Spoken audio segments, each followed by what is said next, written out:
A late-night rendezvous on a country road ends in death.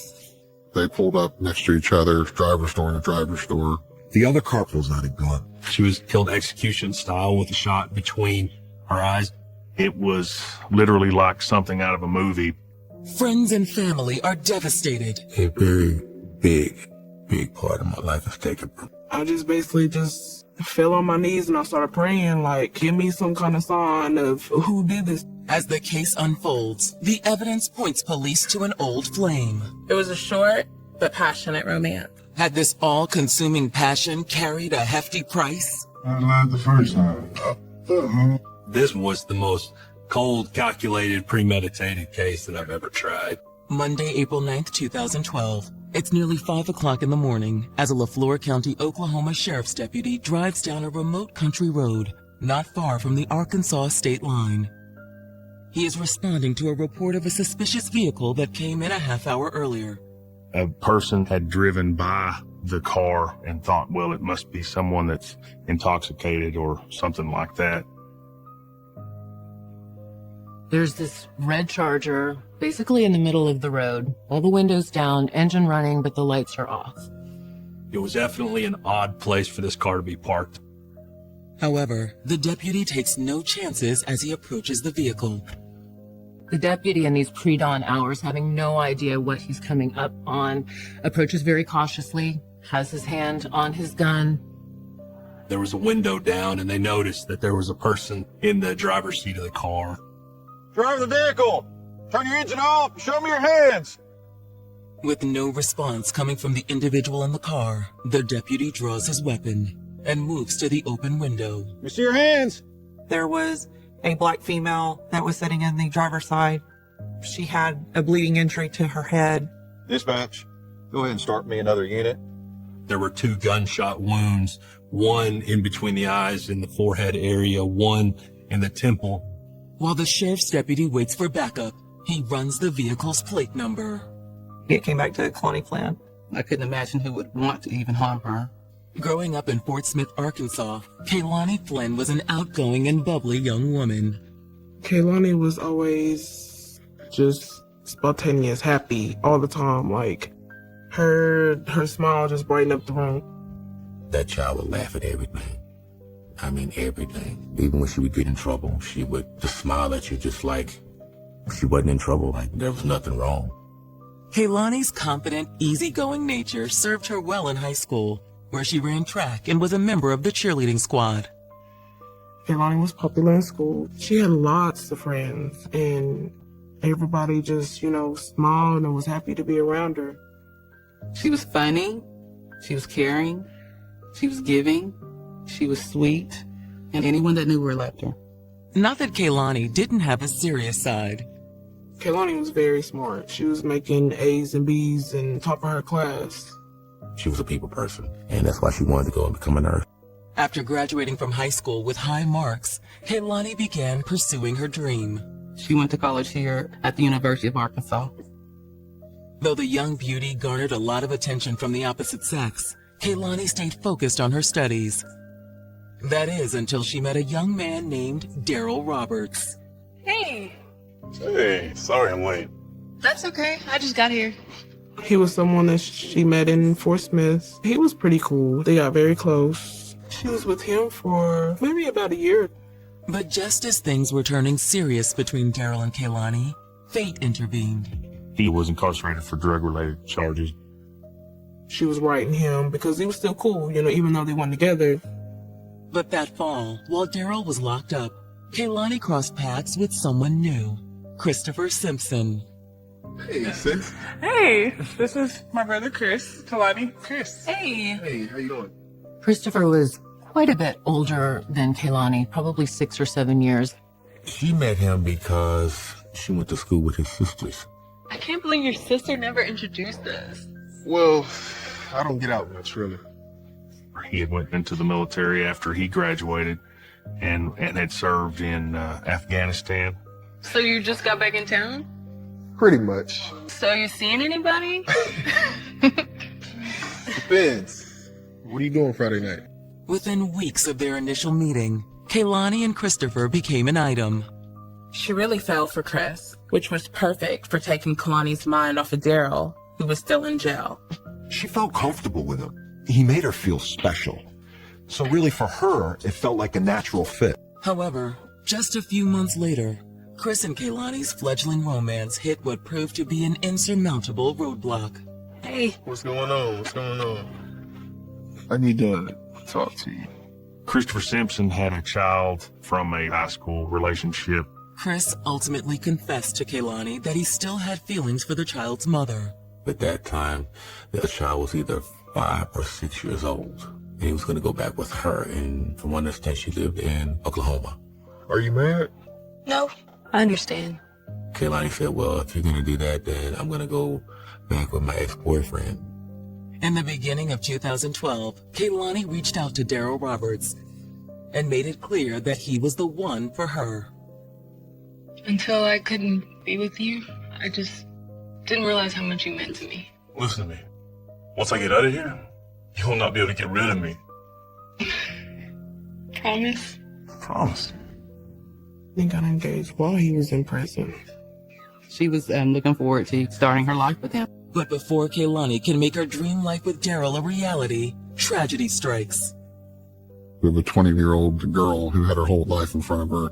And as the investigation unfolds, Kaylani's death will become even more heartbreaking. I didn't understand. Why?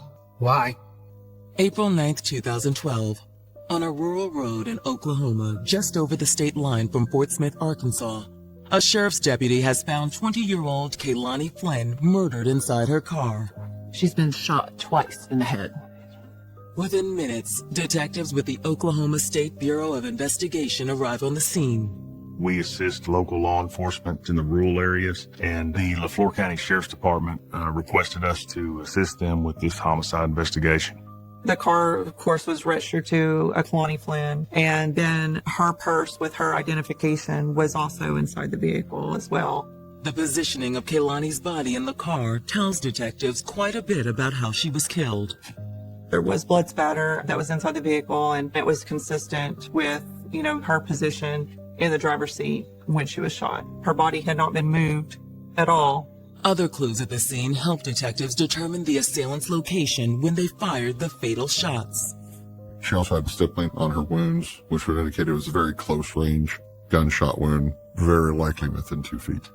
There was also a projectile that I recovered from the passenger side, which indicated that the shooting came from the driver's side.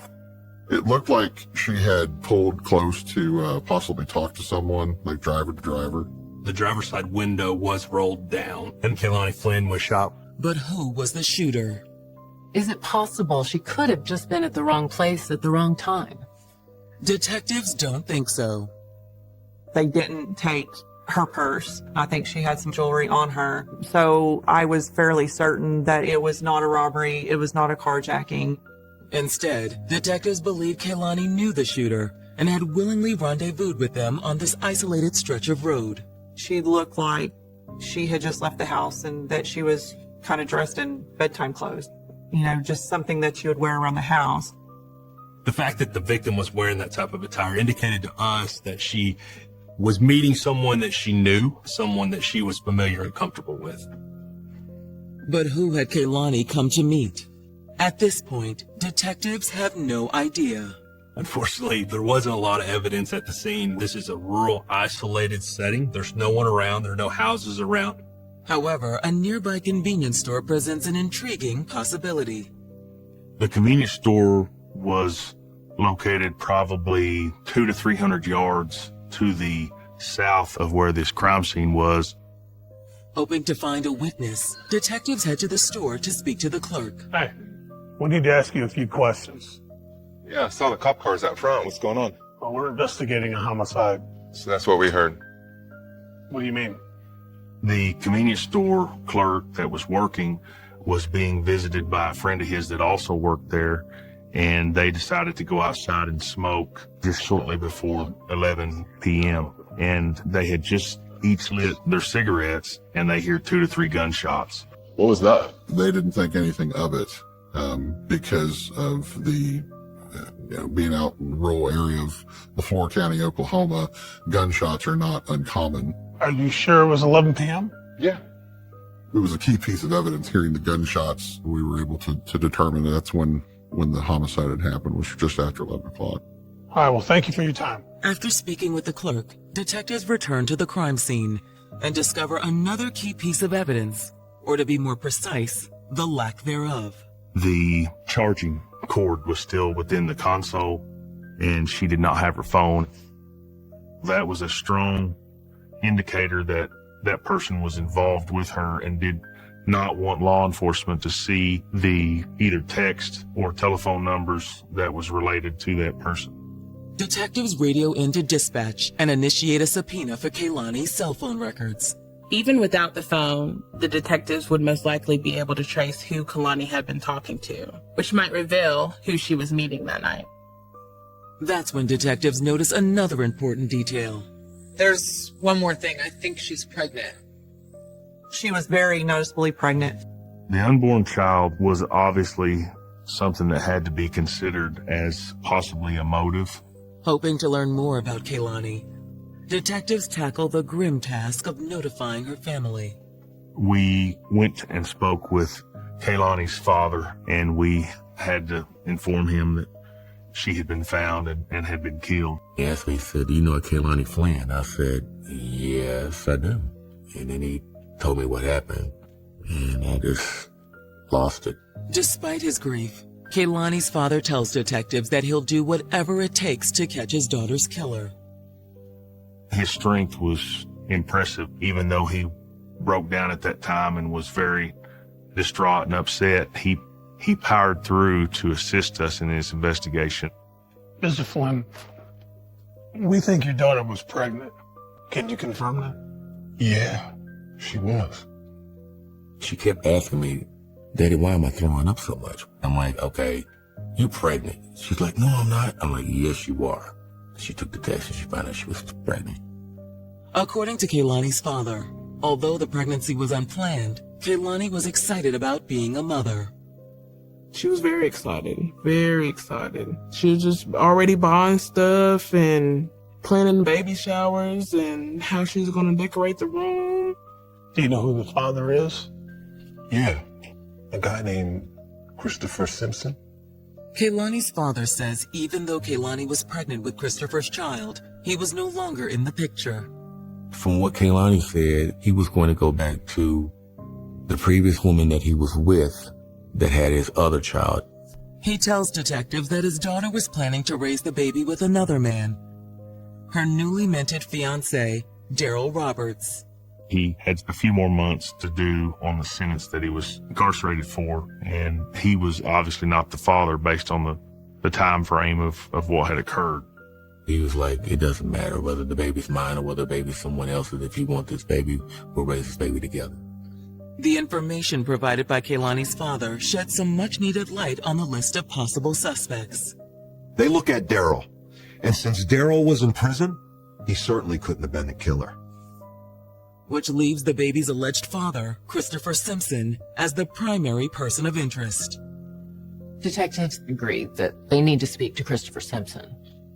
However, before they track down Christopher, detectives decide to interview Kaylani's cousin and roommate, Molly Jacobs, who may have been the last person other than the killer to see Kaylani alive.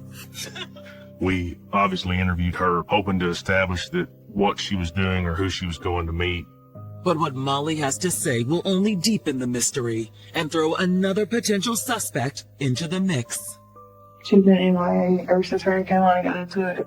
Oklahoma detectives are investigating the murder of 20-year-old Kaylani Flynn and wondering whether her pregnancy had anything to do with this horrible crime. Kaylani was found to be pregnant based upon the medical examiner's findings. The medical examiner's office, of course, collected the DNA from her fetus. We wanted to establish through DNA who the father of the child was. As they wait for the results of the DNA test, detectives can't help but wonder, what was this expectant mother doing on a remote rural road in the middle of the night? It was as though she was planning on meeting and talking with somebody that she had arranged to meet at that location. Hoping for some answers, detectives bring Kehlani's cousin and roommate, Molly Jacobs, in for an interview. You're not in any trouble. First of all, first and foremost. Do you understand that? So at first, Molly is really nervous, but once they relaxed her, she really started to open up and start talking about everything. The cousin had made cookies, and Kehlani was there at the residence. Then the cousin decided to take a shower, and then when she came out, Kehlani was gone. And then when I got the shower, she called me, and then she was like, I'll be back. I went somewhere. And I was like, okay. Unfortunately, the cousin didn't know why Kehlani had left. However, Molly's story confirmed that Kehlani had her phone when she left, meaning that the killer must have taken it from the crime scene. When detectives ask Molly if there was anyone she knew who might want to hurt Kehlani, she gives them the name of Kehlani's previous roommate, Samantha Hayes. Samantha lived with Kehlani before Molly did. They moved in together right about the same time that Kehlani split with Chris. She came into some money, quite a large sum of money, and had paid the rent for them, and had also even bought Kehlani her vehicle. Does she work, or she just had a lot of money? I guess she had a lot of money. She don't work. Detectives are looking at this, and they're wondering where Samantha got that money, but better, why is she spending so much of it on Kehlani? All Molly knows is that about a month ago, Samantha and Kehlani had a falling out, and shortly thereafter, Samantha left. So she moves out and lets Kehlani live there? She didn't move out. She just haven't been there. Just hadn't been there? Yeah. They had got to terms where they weren't speaking. In light of what happened to Kehlani, Molly figured the police needed to know. Speaking with friends and family, detectives track Samantha down at her grandmother's house on the north side of town and bring her in for questioning. Kehlani Flynn is dead, I know. and this is a homicide investigation. Mm-hmm. We asked her at length about what was going on. Detectives start by asking about the money she had given Kehlani. So Samantha explains that, look, when I was younger, I was busted for marijuana. I was put into juvie, and while I was in juvie, the guards mistreated me. So I got a settlement out of it. They had restrained me too hard, knocked me out, had a big knot on my head, and everything. I sued them and got $103,000 out of them. As for why she'd been so generous toward Kehlani, Samantha explains that she did it as a favor to an old friend of hers, Daryl Roberts. We were all like a whole family, us three, and I was like, yeah, I'll help you out. You know, I feel bad. So they'd help me out if they had it. So I blocked in my car, that Charger. Samantha insists that she and Daryl are strictly platonic friends, but detectives wonder if there might be more to the story. Detectives look at this, and they start to think, did Samantha have a thing for Daryl? So if that's true, maybe she was jealous. Maybe she got rid of Kehlani. You're not one of his girlfriends in any way. Never have. No, never. Never been intimate. Had sexual intercourse. No, never. What happened between you and Kehlani where y'all had a falling out? Oh, well, the house was a mess, you know. And I just recently came back home for just one day, and I went in there, I was mad, because everything was ransacked. She was concerned that it was going to cause them to get kicked out of that apartment complex. Me and her got into it because of that, because I wasn't about to get evicted. Detectives wonder if Samantha was worried about being evicted, why didn't she just ask Kehlani to move out, rather than Samantha herself choosing not to live there for the last few weeks? Would you understand that right now it looks like you give her, I don't know how much money in cars and in rent, and wasn't even living there, and could easily have a motive to want her out of the picture? Once detectives put Samantha on notice that she was a suspect, they started to lean on her. Did you kill Kehlani? Yeah. Are you sure about that? Yes, I'm sure. Do you have any involvement in it? No. Detectives ask Samantha where she was the night Kehlani was murdered. I was at my grandma's house, and then the next day. Never left? After speaking with Samantha, detectives follow up with her grandmother, who confirms her alibi. She didn't seem to have any involvement with the actual homicide at the time. There wasn't anything investigatively that we could link her to. But as one door closes, another one opens when detectives get a call from Christopher Simpson, the alleged father of Kaylani's unborn child. Christopher Simpson made contact with the sheriff's department and said he wanted to come meet with us so that he could provide his part of what had occurred with him and Kaylani so that he could be removed or excluded from the investigation. Once detectives sit down with Christopher, he'll add another wrinkle to a case that's getting more complicated by the minute. He just speculated that it was a short relationship, in his words, a hookup. He just felt confident that he was not the father of that child. You really don't think it's your baby? No. It's been 1 day since Kaylani Flynn was found shot to death in rural Oklahoma. And detectives are meeting with the man she believed was the father of her unborn baby. Christopher Simpson made contact with the sheriff's department and said that he wished to be interviewed in reference to this situation. So we asked that he come to the area we were in. I appreciate and applaud the fact that you called to let us know you wanted to talk. Anything you need from me. When Chris was interviewed, he was calm, cool, collective, and very well-spoken. Tell me a little bit about yourself. What's your relationship with Kaylani? We met last year, maybe around sometime between July and September. He indicated that he had spent time with Kaylani and they had had sex, but it was, in his words, a hookup, and it was not any type of prolonged relationship. Christopher says when Kaylani called and told him that she was pregnant with his baby, he was shocked. She was like, "It's yours." I'm like, "Nah, that's not possible." How far along are you? She said she was 9 weeks at the time. So, okay, well, you do the math, you know how that adds up. Like, it don't make sense. You really don't think it's your baby? No. He believed that she had other friends and acquaintances that could possibly be the father. Do you know who Kaylani was with or who she was dating? No, the only thing I know about is other relationships we had. She said that there was a guy in prison that she was supposed to be engaged to, that she was supposed to get married to when he got out. I don't know anything else besides that. When's the last time you talked to her? The last time we had any type of contact was through text message. We would have to be April 1st. She needed Chris Simpson's information so that she could supply that to the Department of Human Services so that she could get assistance with her pregnancy. She told him, all you have to do when the baby's born is sign over your parental rights. That relinquishes you on everything. He said, okay.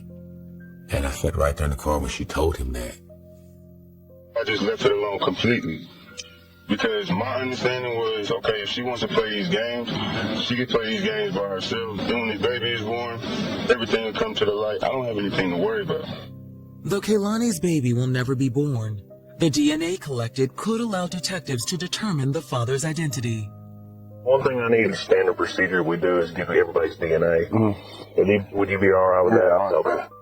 Chris Simpson voluntarily provided his DNA so that we could exclude whether or not he was the father of the child. I'd like to look at your phone. You don't care? Yeah, I don't mind it at all. In addition to requesting access to his cell phone, detectives also asked Christopher to supply an alibi for the night of the murder. Where were you at that night? At my cousin's house. Christopher said that he only left his cousin's house in Fort Smith for a very brief period to run up to the convenience store and get some Gatorade and cigars.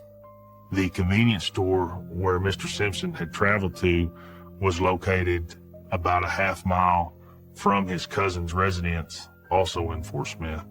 After talking to Chris, detectives reach out to his cousin, Lawrence Glover. The cousin, along with his wife, were able to establish that he was there during that time frame and that Mr. Simpson had only left for a short amount of time. Detectives called the convenience store and obtained their surveillance footage. The video from that, it indicated that he was up there around 11:20. There was nothing that gave strong indications that he was the type of person that would do this. Chris only had a mild misdemeanor in his background. He didn't have any felony convictions or anything that supported, any violent tendencies. With his alibi firmly established, all the police need to definitively rule out Christopher Simpson as a suspect are the results of the paternity test. While they wait, the subpoena for Kehlani's cell phone records comes through. And what those records reveal will help detectives zero in on Kehlani's killer. In this case, that cell phone was going to be a roadmap for the detectives, providing a voice for someone who could no longer speak for themselves. Someone had called Kehlani Flynn 6 times within 30 minutes of the murder taking place. That number is connected to a burner phone. Someone had gone to a hell of a lot of trouble to cover their tracks. After corroborating the alibi of Chris Simpson, the alleged father of Kehlani Flynn's unborn baby, Oklahoma detectives are unsure if they'll be able to solve her murder. They had a real whodunit kind of case. They had no fingerprints, no firearm, no eyewitness. It was shocking because you never think it will happen to you and your family. But it did. Detectives believe they finally caught a break when their subpoena for Kehlani's cell phone records is approved.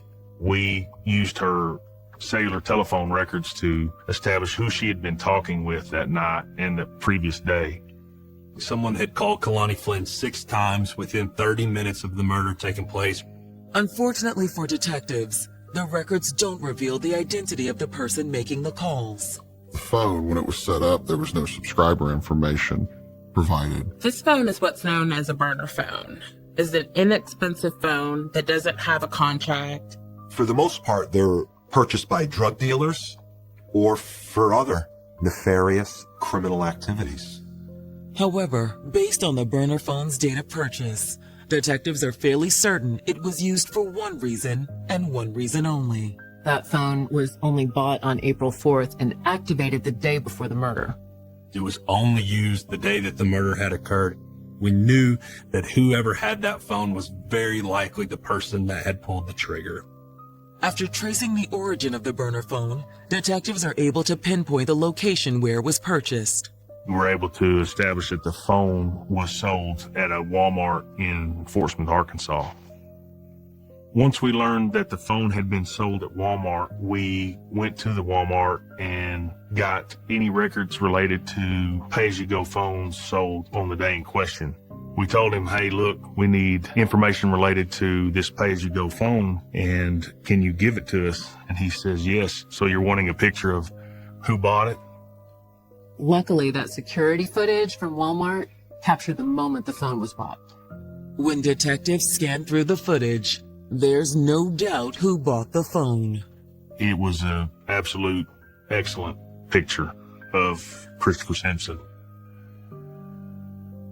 Detectives have experts analyze the burner phone's data.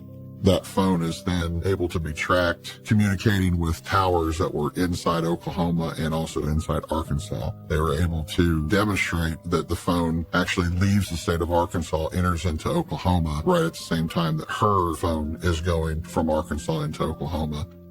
So it was irrefutable that the phone was part of a master plan of this murder. When detectives pull Chris's personal cell phone records for the night of the murder, something else catches their attention. At 8:17, Chris's phone goes inactive. When that phone went inactive is when the prepaid phone that Simpson had purchased began making phone calls for the first time. Christopher's phone records also reveal that even though his personal cell was turned off, he missed several incoming calls. Christopher's cousin Lawrence calls him 3 times starting at 11 p.m. and texted him as well. That tells you that the cousin can't get a hold of him because he's not at the residence. Chris finally responds about 10 minutes after 11. The surveillance video at the convenience store that he claimed he was at indicated that he was up there around 11:20, which was 20 minutes after the homicide had occurred, and plenty of time for him to get back from Oklahoma to Fort Smith. If he's just leaving and going a half mile to the convenience store and traveling back, he shouldn't have been gone more than 10 minutes tops. After analyzing Chris's cell phone records and the holes they poke in his alibi, detectives bring Chris's cousin Lawrence Glover in for questioning on June 12, 2012, and confront him with the discrepancies they've discovered in his initial statement. Chris's cousin tells police that Chris had been at his house all night, except for this really brief visit to a nearby convenience store. So you call him 3 times and he don't answer? And when you call it, what does it do? It goes straight to voicemail. Straight to voicemail? What did that mean to you? At the time, I didn't think nothing of it. Investigators aren't buying it. They continue to press, and eventually Lawrence comes clean about his initial statement. And you lied. Chris's cousins admit to police that he left around 10:30 to run to the store, but he didn't get back until 11:20. When he hadn't returned in about 15 minutes, they started attempting to call his primary cell phone, which we knew at the time was inactive. And so we were able to establish that he was actually gone for a significant period of time, far longer than it would have taken Simpson to travel from the residence to the gas station and back. This means no one knew where Chris was from 10:30 until 11:20 p.m., the exact time frame in which Kehlani was killed.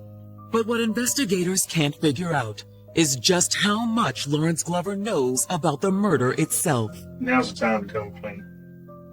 Like we talked about, you need to continue. If you know anything, and you do, we can see it on your face, you know. I didn't want to know nothing. I didn't want to be implicated in it.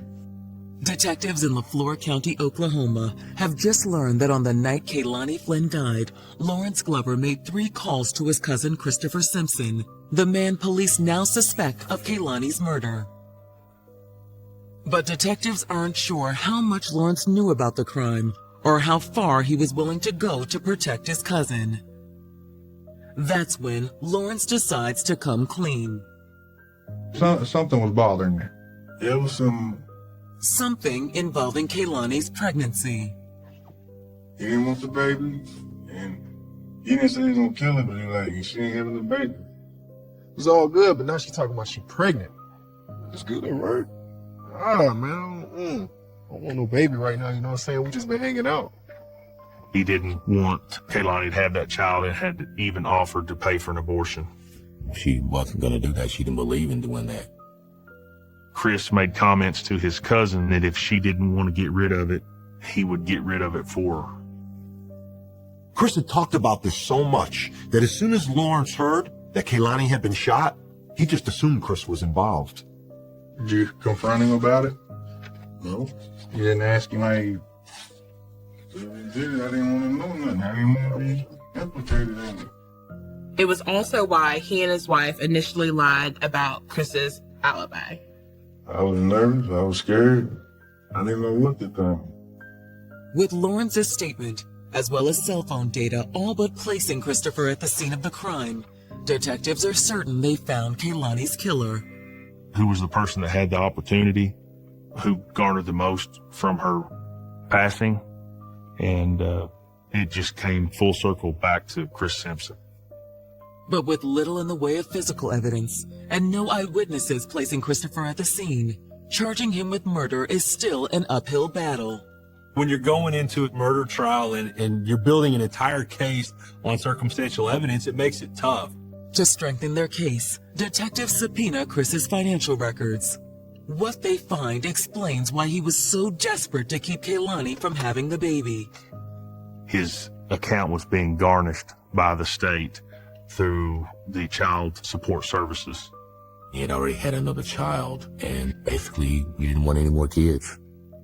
That also lended some credibility to the information that we were getting from witnesses that he had threatened her about the baby and indicated that he wasn't going to have to pay for another child. But that's not all detectives uncover. The DNA evidence proved conclusively that Kehlani's baby was Chris's baby. He obviously knew it was because he knew he was going to have to take care of it. On June 21st, 2012, after more than 2 months of investigation, the Oklahoma authorities secure a warrant for Chris's arrest. Chris Simpson, get your hands up. You're under arrest. I was thankful that they made the arrest, that they got him off the street. For someone that could do that to a pregnant woman, he needed to be off the street. At his arraignment, the judge informs Chris that he faces not 1, but 2 counts of first-degree murder. 1 for killing Kehlani and 1 for killing her unborn child. On September 19th, 2013, the state of Oklahoma versus Christopher Simpson gets underway. Kehlani's family packs the courtroom, praying that justice will be served. He premeditated and planned this situation out right down to where he was going to lure her to and use a phone that he thought was untraceable. According to the prosecutors, the prospect of paying more child support gave Chris both the motive and the means to lure Kaylani to her death. We believe that Christopher Simpson called Kaylani Flynn from that burner phone and asked her to come to his location so that he could provide her the information she wanted for the DHS to be able to establish that he's the father and get the process started. Listen, I got all that stuff you need. Birth certificate, I got it all, man. Don't worry about it. You're going to be able to get everything. Child support and all that. Yeah, can you come meet me? Okay, cool. I'll just be waiting on you. Bye. He made plans to meet her on this rural road, and as soon as she pulls up, he presents a weapon and ultimately shoots and kills her. In hopes of covering his tracks, Chris takes Kaylani's phone. He takes it, the burner phone, and the murder weapon, and he ditches all three. Then he drives back to his cousin's, but what does he do? He stops at that convenience store on the way to establish an alibi. It was nearly a perfect murder. Prosecutors even demonstrated if Chris left his cousin's house at 10:30, there was ample time for him to make the 8-mile drive across the border to the rendezvous point, shoot Kalani, and then be back at the convenience store by 11:20. On September 26, 2013, Christopher Simpson is found guilty of 2 counts of first-degree murder. They convicted him on both counts of the first-degree murder for Kaylani and her child. Simpson received life without the possibility of parole on both counts. As the sentence is handed down, Chris's cool demeanor finally cracks. He looked like he was slapped in the face with a bat. He was actually going to be spending the rest of his life in prison. I don't think he ever thought that was a possibility. Arrogance wouldn't allow him to believe that he was caught. While Kaylani's family takes some comfort in justice being served, it can't fill the void left by her passing. The fact that it happened at all has put a damper on our entire family. Every holiday, every occasion is different now. We don't hear her laughing. Everything's different. It still hurts. And say that it gets easier to deal with. It gets a little easier to talk about, but it still hurts. Even though I have another daughter, grandkids, my wife, a very big part of my life was taken from me. And from this family. Kevin was special. A young woman moves back to her hometown in hopes of a fresh start. She finds an old friend that has an apartment and a place to stay. She seemed to be much happier when I talked to her on the phone. But the happy homecoming ends in tragedy. The body in the apartment was charred to the point where they really couldn't see a face. You don't think anything bad gonna happen, especially to a quiet person that, everybody likes. And when the search for answers opens a Pandora's box of secrets, the police are left with no shortage of suspects. She was responding to an ad she'd placed on Craigslist. There could have been multiple men in there that evening. And any one of them could be her killer. Just when detectives think they have this case figured out, it takes a turn that no one saw coming. August 10th, 2008, Sacramento, California. It's just after 2 a.m., a time most people are still fast asleep. But at Tamron Ranch Apartments on the north side of town, all hell is about to break loose. A person who had lived inside the complex had called the police reporting a fire on the premises. The person on the line was extremely concerned, and they were urging the firefighters to get there as soon as possible. First responders arrive moments later and find the apartment complex in a state of chaos. When the firemen get there, they see smoke billowing out of a second-floor window. And people were scared. They were running out into the street. Grabbing their gear, firefighters race upstairs. Right through here. They kicked the door in. They wanted to make sure that no one was still trapped inside. The firefighters make their way through the smoke towards the source of the flames. The fire was contained solely to one of the bedrooms in the apartment. However, once the firefighters quell the blaze, they make a gruesome discovery. They discovered the body of a female who was face down on the floor. The victim had been badly burned. But did she die in the fire? They had discovered a USB cord wrapped around the neck of the victim. This could possibly be a homicide. As firefighters make their way back downstairs, major crimes detectives arrive on the scene. Of course, we didn't know who the victim was. We were attempting to determine the name of the victim. As first responders get detectives up to speed, an anxious young woman approaches them. Is this your apartment? Yeah, what's going on? I regret to inform you that we found a deceased woman in your apartment. Alicia? Oh my God. Who's Alicia? My roommate. Sacramento native Alicia Ray was a shy and thoughtful young woman. She wasn't what you would consider a social butterfly. You can catch her in the room writing on a pad. She just loved poetry. She had won some kind of award or got a certain poem published. She sees things differently, kind of like a free spirit. And you can see that in her personality. Just real creative, artistic. Like many successful poets, Alicia drew inspiration from personal tragedy. During her teenage years, Alicia's parents divorced, and in the process revealed a devastating family secret. Her dad was not her biological father. I was with Alicia's father probably a couple of years. No, that was about it. Alicia was so young when her father left. Alicia's mother thought it would be best to just tell Alicia that the stepfather was her biological father. It was only when her parents split up that Alicia learned the truth. Hey, sweetie. I just wanted to come and check on you. Why didn't you tell me this before? Honey, I'm sorry. But if you want to talk, we can talk. I feel like my whole life has been a lie. We kind of just let it be, which was a mistake. As one might imagine, to find out that your father's not actually your father, Alicia took that news really hard. Alicia poured all the pain and confusion she felt into her poetry, and this shy, demure young woman morphed into a fiercely independent, some might say defiant, individual. She wrote about a lot of deep and dark things to express herself to where you would feel it too. Writing wasn't Alicia's only coping mechanism, though. Alicia got into drugs, maybe drinking at one point, probably in her late or mid-teenage years. She fell in with the wrong crowd. She started spending time with a man named Jose Duarte. He was well known as the neighborhood bad boy. Jose was not the sweetest angel on the planet. He had a bit of a rap sheet. Alicia and Jose met at a friend's house. They were just hanging out with mutual friends and hit it off. Hey. Hey. I didn't see you here. Are you good on your drink? I just ran out, actually. Well, lucky for you. Bought you one. Thank you. There was an attraction between them from the beginning. Alicia and Jose had a very casual sexual relationship.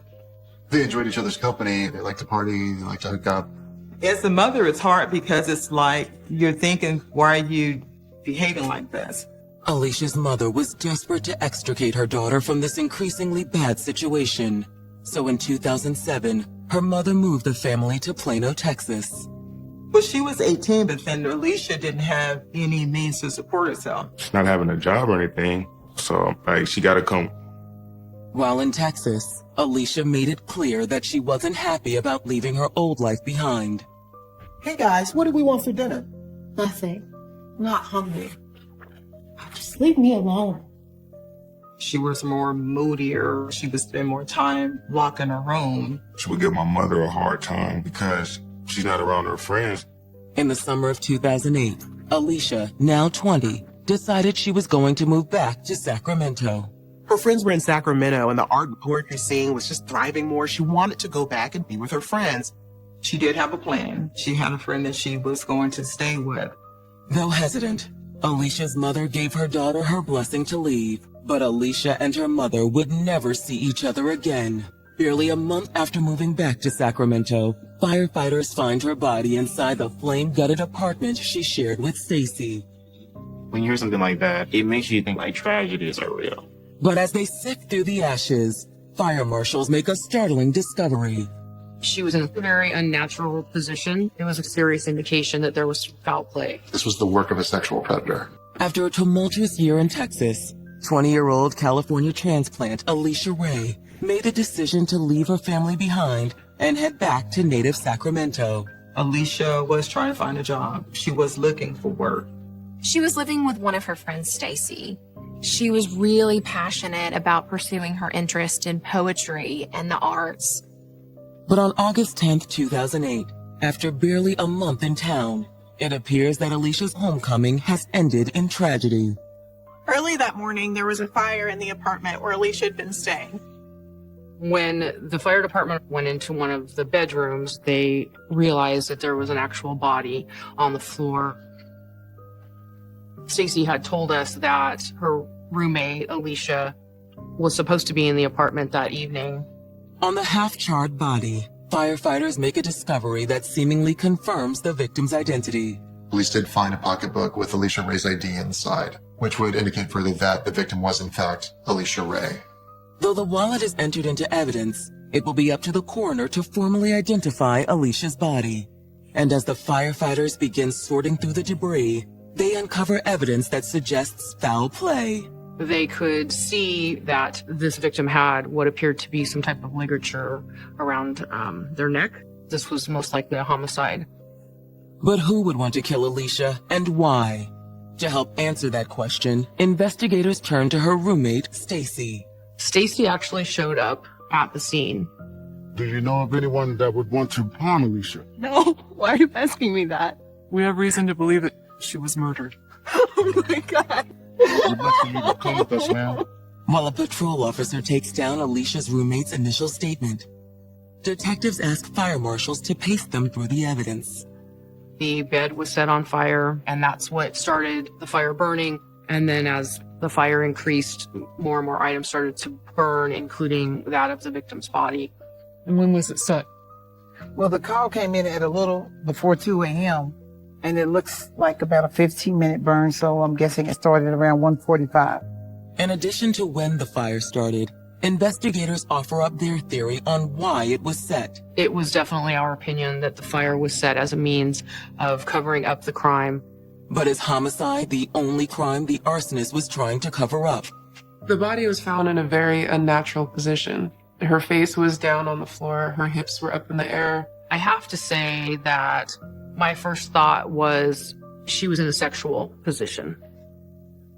Could this have been a random stranger attack who came in, either raped or somehow other sexually assaulted this individual and then killed them and then tried to cover up his tracks by setting the place on fire?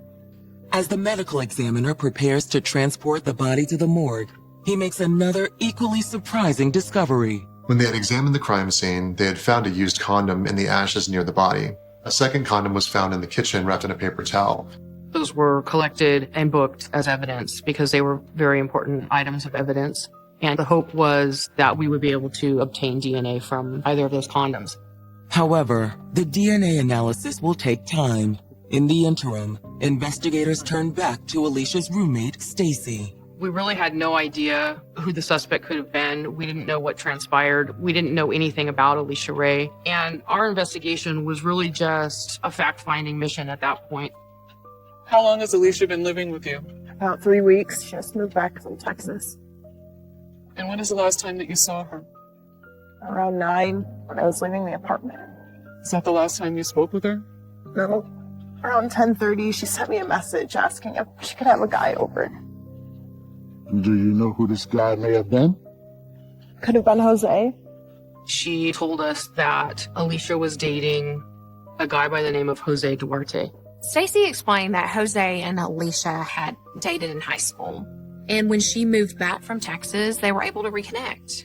He was known as a bad boy and a part of the crowd her mom didn't want her to fall back in with when she moved back to Sacramento. According to Stacy, Alicia and Jose's current arrangement is more of a friends with benefits situation. They would just hang out very casually, hooking up on occasion. She talks to other guys, but he's the only one I've met. Do you know how we can contact him? Yeah. I think I have a friend that has this number. Detectives contact Jose, and he agrees to meet them at the station that morning. They were hoping that Jose could help establish a timeline. We'd like to ask you a few questions about Alicia. Is she in some kind of trouble? We believe she died in a fire last night. What? We started to talk with him about how he knew Alicia. just trying to get some background on his relationship with her and what he knew about her. She contacted him when she moved back to Sacramento. They met up, and it sounded like pretty much right away they started to have a sexual relationship with each other. So when was the last time you spoke to Alicia? Last night? Jose told us that he was working on the night that the fire was set. He stated that he worked until maybe around 10:30 or 11 o'clock, somewhere in there. He says that when he left work, he took the light rail to Alicia's house. Were you guys serious? I mean, just casual. You know, I have a girlfriend. Jose explained that he had a serious girlfriend, Andrea, and they had a child together. But Alicia was someone that he still wanted to have a relationship with, see from time to time. Did you all have sex last night? Jose explains to police that he and Alicia did have sex that evening and that they did use a condom. He wasn't clear exactly what happened to the condom, but he knew that it was probably still in the apartment because he didn't take it with him. And you used just one condom? Yes, sir. So now police are wondering, where did the second one come from? What time did you leave? A little before midnight. He said that he leaves her apartment and calls his mom for a ride home, and his mom picks him up at the apartment complex. Jose seems to be telling the truth. And with the forensic analysis of the condom still in the works, detectives have no reason to hold him. We knew that the fire probably started somewhere around 2 o'clock in the morning because that was when fire got dispatched. So we did not think he was a suspect, just a witness that really could help steer us in the right direction. But before they let him go, Jose raises an intriguing possibility. Does your girlfriend know about Alicia? Yeah. Apparently, she looked on Jose's phone, found some kind of communication, and figured out that he was seeing somebody else. Learning this, police wondered if Andrea could have a motive for murdering Alicia. It's entirely possible after Jose left the house with his mother, his girlfriend went in and choked Alicia while she slept, then staged it to make it look like a sex crime. But even as detectives turn their attention to Jose's girlfriend, forensic evidence will add another possible suspect into the mix. There had to have been someone else in the apartment. This new finding really was astonishing to police, but at the same time, it opened up the scope of suspects. We just had no idea how many people could have been over there. It's been mere hours since Sacramento firefighters discovered the badly burned remains of a 20-year-old African-American female. Her hips were sort of up in the air, and it was just a very unnatural position.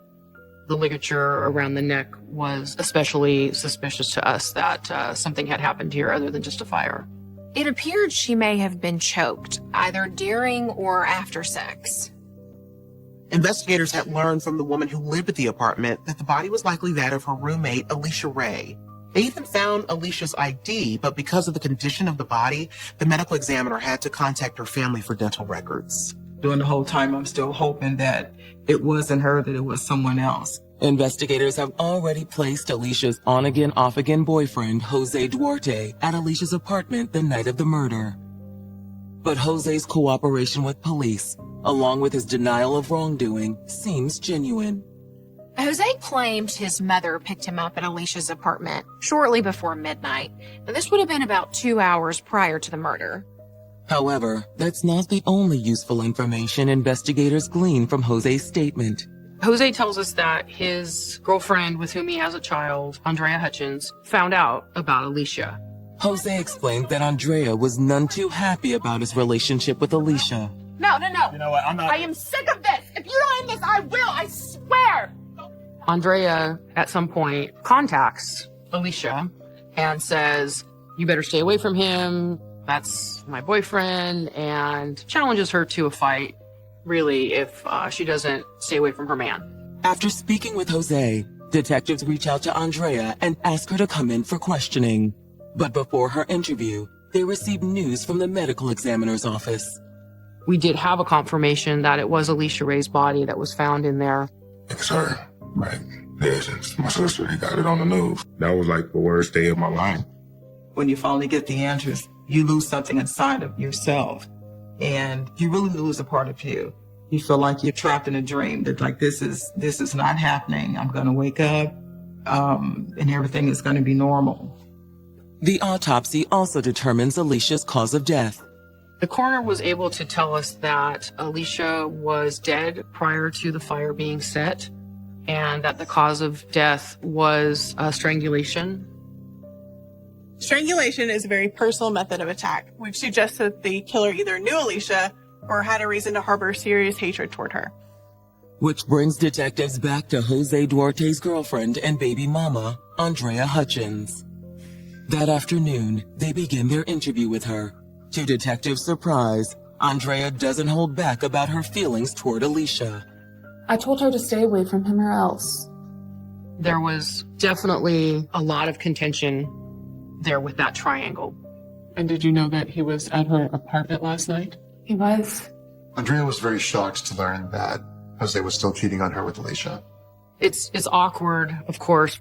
Where were you last night? I took my baby to my aunt's house. We stayed the night there. When detectives followed up with Andrea's family, they confirmed her alibi. Andrea Hutchins had the motive to murder Alicia, but she didn't have the opportunity. Investigators also looked into Andrea's background, but they couldn't really find anyone who might have committed this crime on her behalf. But if Andrea Hutchins didn't kill Alicia, who did? The strangulation suggested this was a crime of passion, and even though Jose said he was at his mom's house, there was nobody that was more passionate about Alicia than Jose Duarte. After speaking with Andrea, detectives reach out to Jose's mother in order to verify his alibi.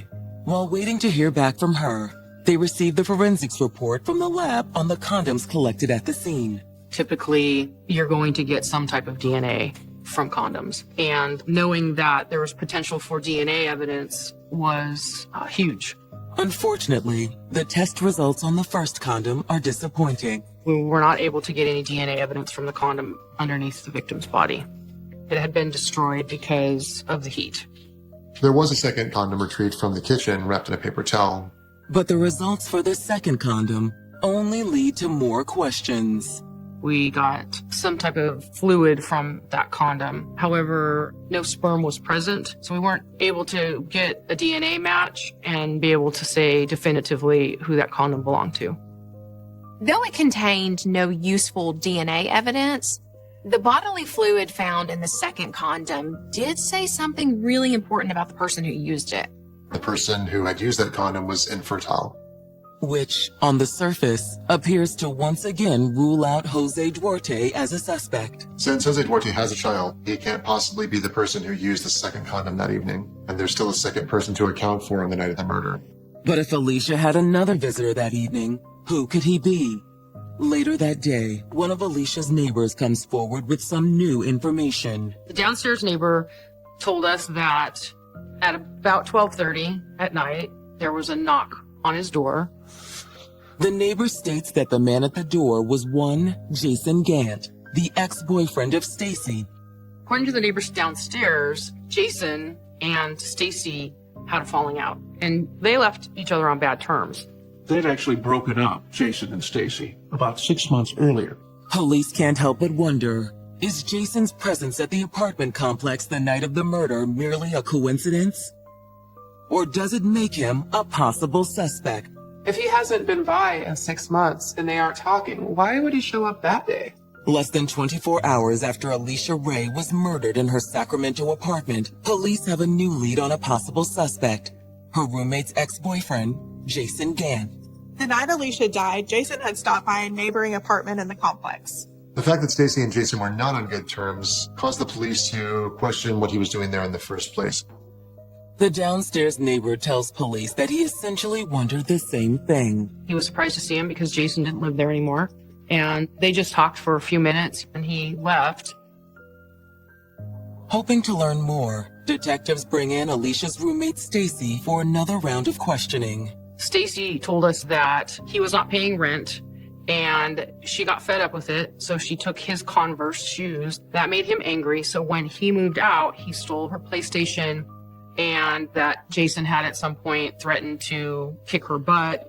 Had Jason shown up that night, planning to make good on his threat? Maybe when Jason went to talk to Stacy and Alicia said she wasn't there, Jason didn't believe her, and things could have escalated from there. When investigators haul Jason in for questioning that morning, he doesn't deny being at the apartment complex the night Alicia died.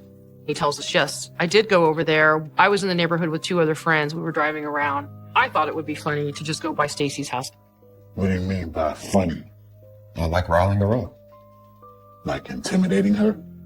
Whatever, man. It didn't happen anyway. He said Stacy's car was not parked there, so I knew she wasn't home.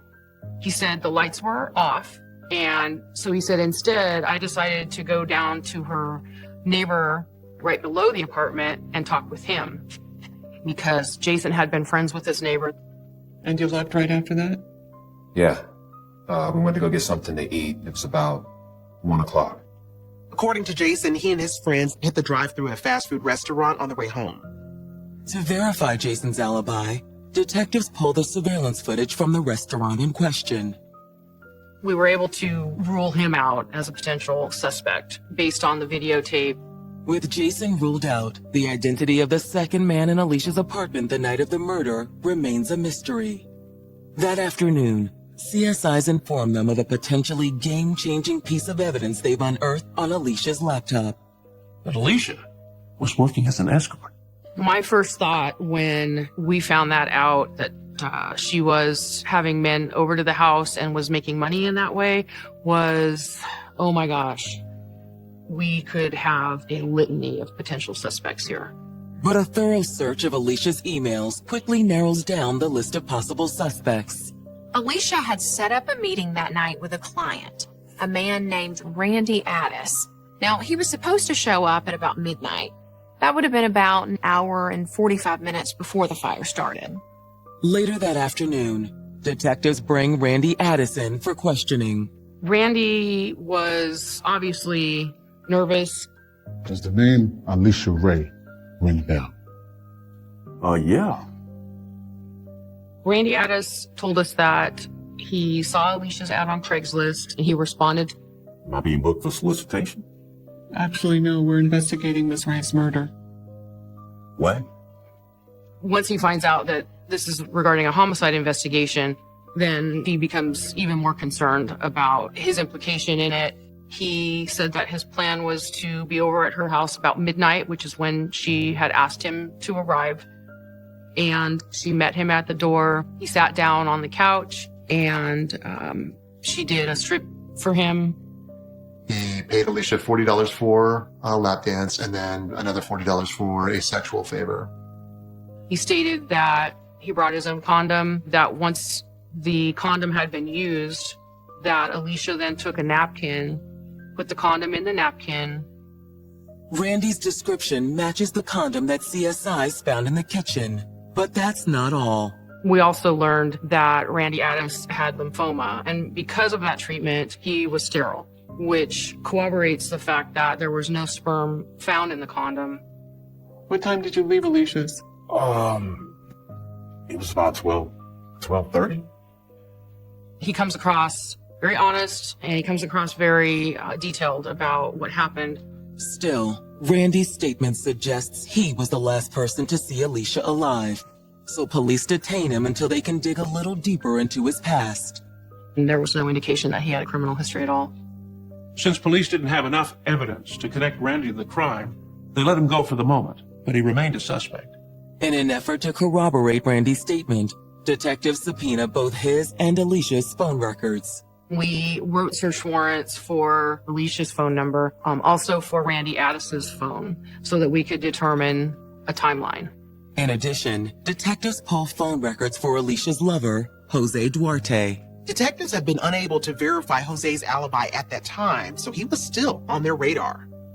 And when these records come to light, they will expose an even darker side to this tragic case. The police were now curious if Jose Duarte knew that Alicia was working as a sex worker.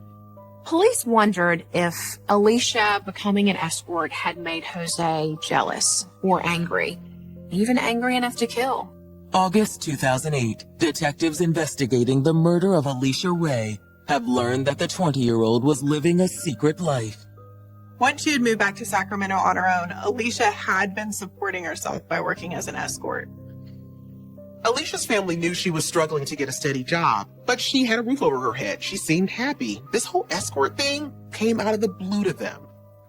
I didn't know until like later on down the line, and I don't think the person deserved to lose their life or something like that. But a little part of me was like a little disappointed too. The revelation that Alicia was working as an escort has led police to a new prime suspect, her last scheduled client, Randy Addis. But when detectives look into Randy's background, nothing jumps out. There was no indication that he had a criminal history. Nevertheless, investigators subpoena Randy and Alicia's phone records in order to verify his statement.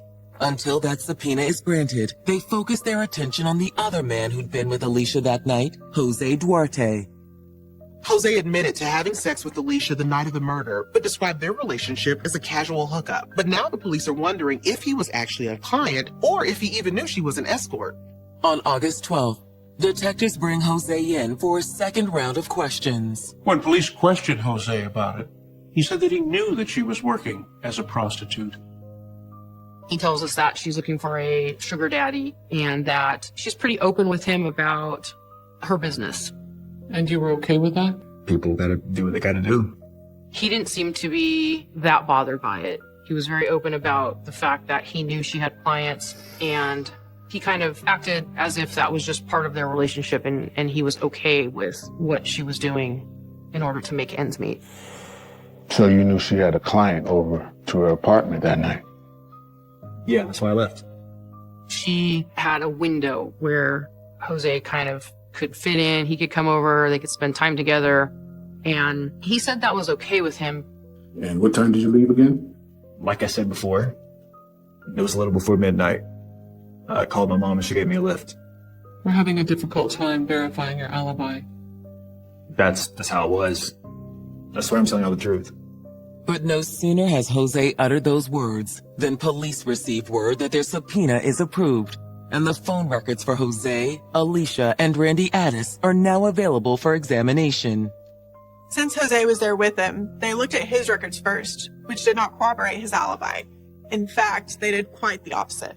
Between about 3 minutes after midnight all the way up until about 3 minutes before 2 a.m. Jose Duarte's cell phone is pinging off of a cell tower that's only about a quarter mile away from Alicia Ray's apartment. He was at the apartment the entire night, right until the time of the fire.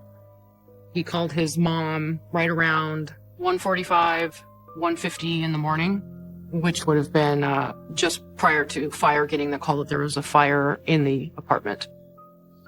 Well, your phone records indicate that you're not being completely honest with us. Okay? Okay, I was there. But I swear I didn't kill her. It was at that point that he said, I didn't cause her death, but I did watch her being killed. Jose admitted that after he left Alicia's apartment, he didn't actually leave the complex right away. He hung out for a while. In fact, he tells us that he actually saw her next client coming to her apartment. He said that once the man went back into Alicia's apartment, he quietly slipped back into the apartment too. What did you go back for? I wanted to watch. But Jose tells police that he'd gotten more than he'd bargained for.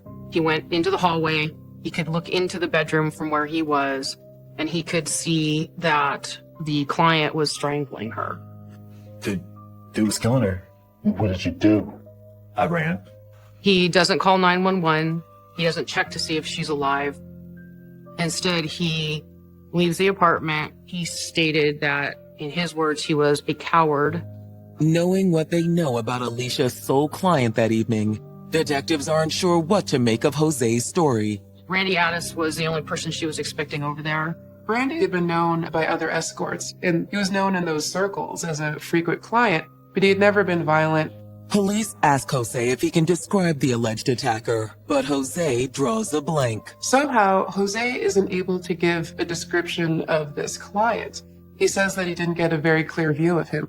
With Jose's story in question, the fate of the case comes down to one thing and one thing only: Randy Addis's phone records.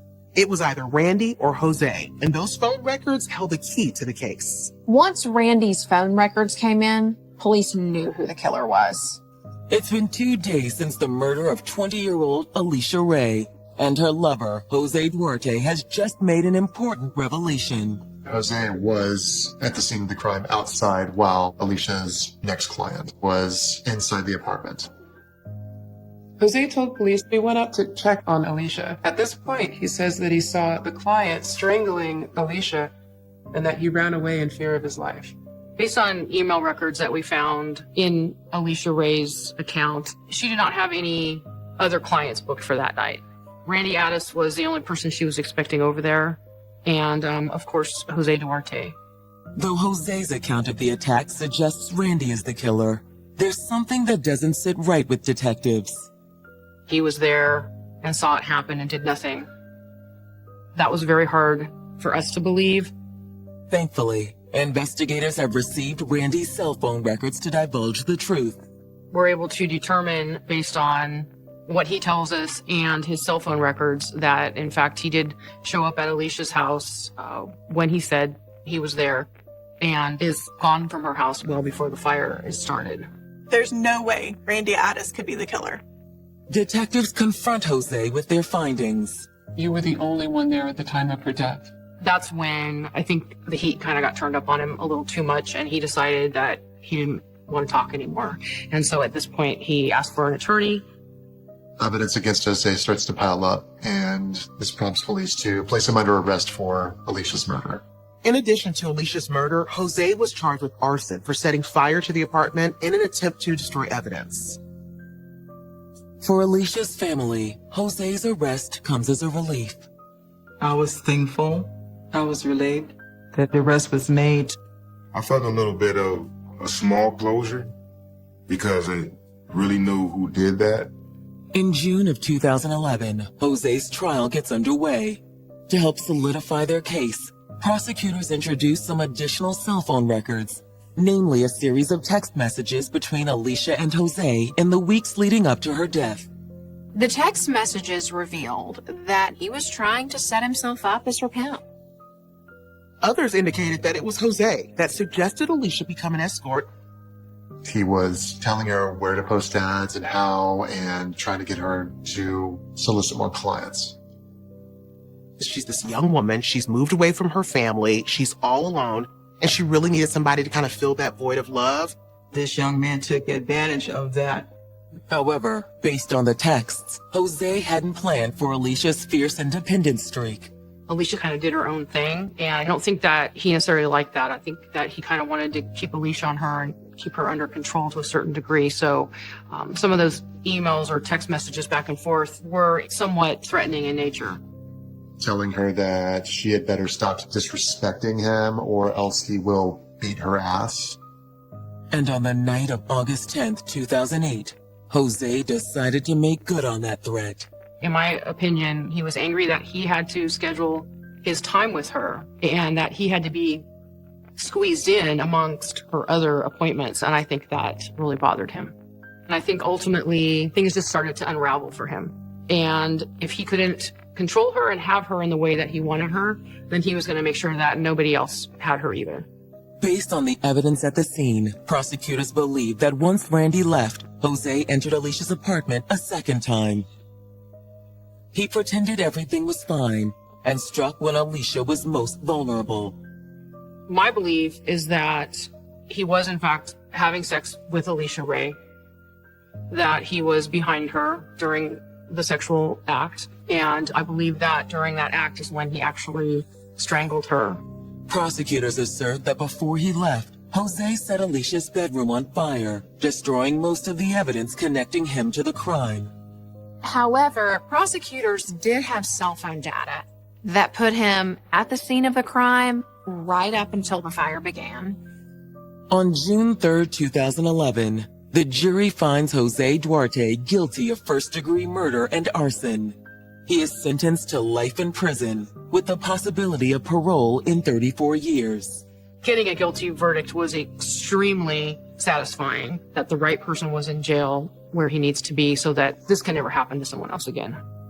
Though Jose was ultimately found guilty, Alicia's family thinks he got off too easily. My sister got her justice, but I didn't feel that was enough. You should rot in hell. I think that son of a bitch should be dead. she's gone. She's not coming back. She'll never get married. She'll never have any children. Why do you basically have an option to get out of jail less than 35 years and have a normal life? I don't think it's fair. In the years since her death, Alicia's friends and family have tried to move on, while still cherishing her memory and the heartbreaking legacy this aspiring poet left behind. I knew that she was talented, but I'm just now discovering that my sister has a book that is almost thick as the Bible, and I have never saw any of these. Going over the writings. And the things that she wrote about, she spoke a lot about God, and she felt like that everything happens for a reason, or God gives you these struggles to make you stronger. Wish she would have shared that with me. I miss my child. I miss her so much. There's just certain things once someone leaves, there are just certain things that you just can't get back.